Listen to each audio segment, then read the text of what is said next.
Back again with another one, and in this one we're going off to a brewery which I don't think there is anybody out there who hasn't got an opinion about them. They are the most talked about brewer going. They gotta be. And I wasn't going to get this beer because I'll tell you in a minute why I wasn't. Anyway, we're off to BrewDog.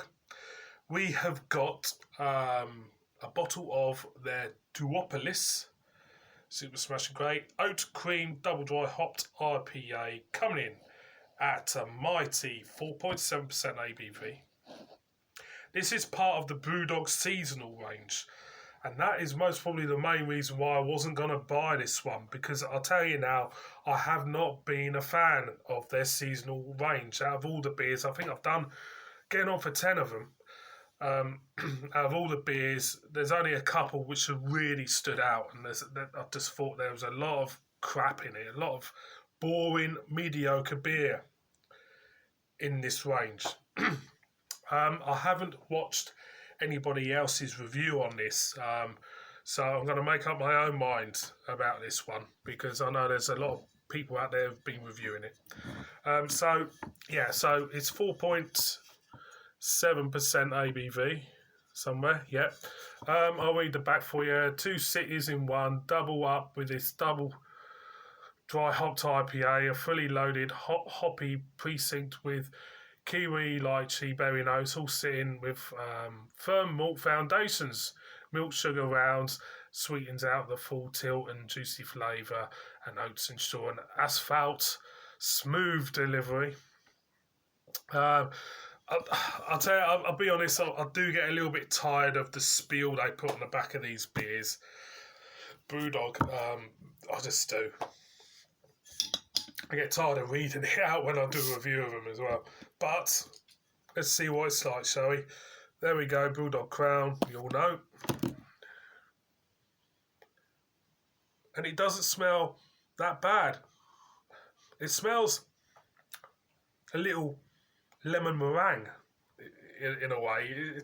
It smells quite, it smells lemony.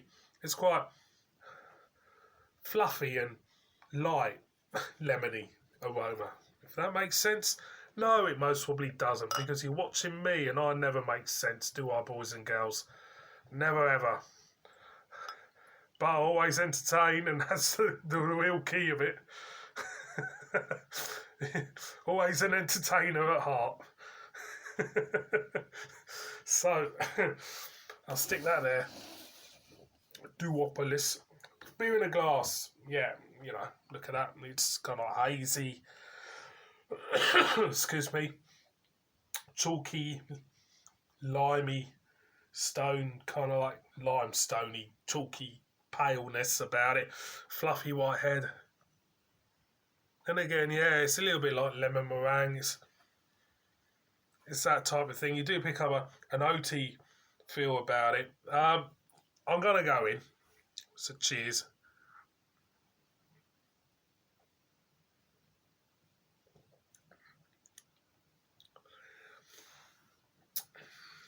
Yeah, I'm going again.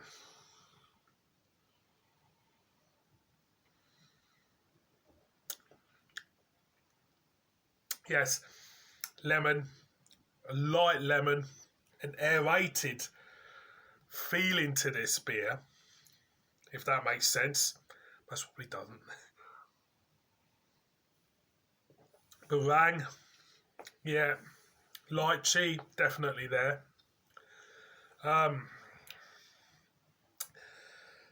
It's missing something for me. You do get a hint of cream, you do get the oats, but it's still missing something. It's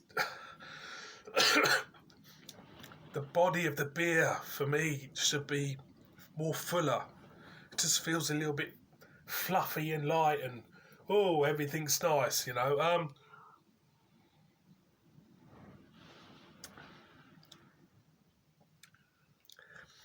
Yeah, that's about it. I find these seasonals frustrating. I just do. I just find the beers they put out in these seasonals very, very frustrating. They can be so much better, but they don't feel and do not feel have got enough substance to them. For me, I like a big hitting beer. I know, I like it, but I like a big hitting beer where flavour's concerned. But the last one I did in this range was the Instamatic, and it was fucking dishwater. This is a bit better than that. I'll give them that. I wouldn't buy it again, but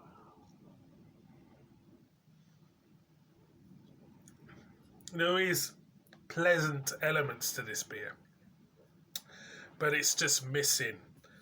It needs a kick up the arse, I think. This beer needs a big kick up the arse. Because the flavours are there, it's just missing. It just feels thin for me, too thin. You're getting the creaminess, you're getting the oatiness, and you're getting all the stone fruit, starting the stone fruit, the lemon, the lychee, but it's just missing something. And, when BrewDog first came out, they walked on water. They did. They were, they got the breaks. They got the big breaks to enable them to establish themselves as a big player, especially in craft beer. But I just find there's a lot more exciting breweries about now than BrewDog. And I think BrewDog really, for me, have to reinvent themselves to make a hit with me now. I've seen the new rebranding. It's it's appealing to the masses, isn't it? It's inoffensive branding. It's nothing edgy like when I first picked up a BrewDog bottle. So, is the beer getting a little bit too safe and inoffensive and appealing more to the masses? Most probably. I like, me and you lot out there have been drinking beers for years. It doesn't stand up as well, does it? And that's the point I'll make on BrewDog for me. I just hope one day they'll start to do something exciting again. So one more for the road with this.